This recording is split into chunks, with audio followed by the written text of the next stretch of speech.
longtime NLRB employees are taking other jobs because other places in the government offer both higher salaries and more options for remote work. Which side are you on? Which side are you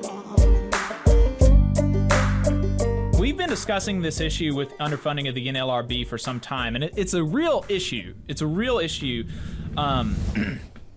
We're talking about huge cuts to staff over the past decade as filings are increasing over the past couple of years.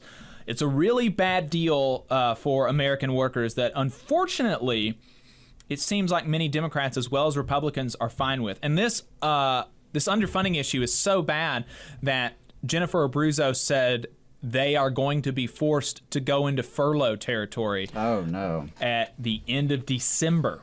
Oh, just what you want in the middle of very contentious union drives is furloughs of the NLRB. Yeah.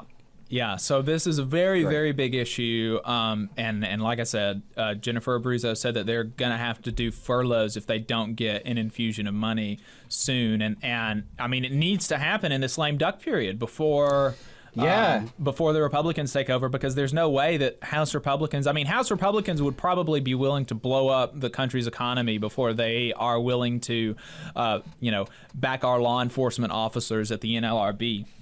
Yeah, I think you're right. I mean, there's a lot that they would do before they did that. Yeah. So yeah, this probably is one of the last chances to get something done for 2 years. Yeah.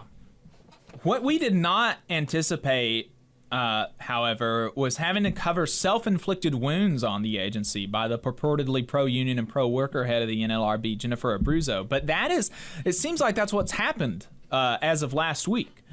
So currently, the union has a memorandum of understanding with the agency allowing for 5 days of telework per pay period. Telework is, of course, being able to work from home, not in the office. And the union states, the union representing NLRB employees, the NLRBU, the union states that this has been whittled down from a previous 7 days, before that 8 days, and before that 10 days at the height of telework during the pandemic. A lot of government agencies, including mine, went to 100% telework for some time. Mine was probably about a year. We were 100% telework. They also noted that, like so many other agencies across the government and companies across the private sector, they were told by their management that productivity did not decrease, and they were lauded for their performance during the 100% telework period. Happened at my agency. And yet, Abruzzo told the union that she is going to allow the memorandum of understanding that they have for 5 days of telework per pay period to expire on the 23rd of December, which means that after Christmas, their work schedule will revert to the pre-COVID 3 days of telework per pay period. That means 4 days in the office almost every week, only 1 day per week, basically, that they're able to telework. And that is not just bad for the workers there, not being able to have this perk.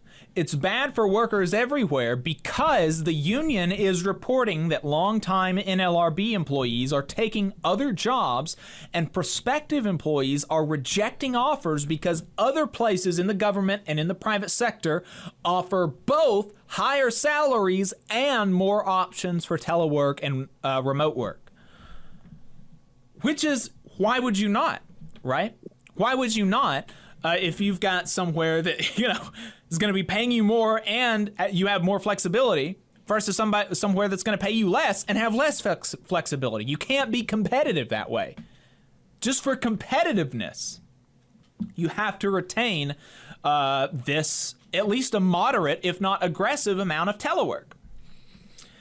And Abruzzo seems ready to directly contribute to understaffing at the NLRB by allowing this memorandum of understanding expire. And it's indecipherable to me as to why she would be doing this. I'm not under, I've been talking to people that work at the NLRB, and they seem pretty flummoxed by it. They said that they still, after 2 years of bargaining with her, do not have a collective bargaining agreement. And wow. That if this MOU expires, that their working conditions will actually be worse than it was under union busting Peter Robb when he was general counsel of the NLRB.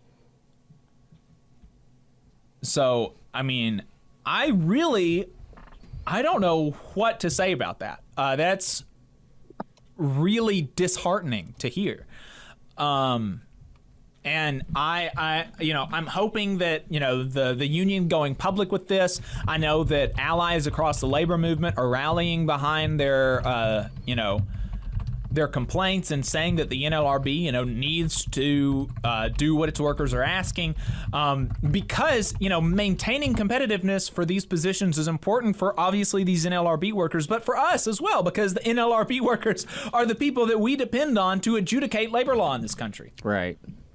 It's really perplexing. I can't really make heads or tails of it. But wanted to update y'all on that.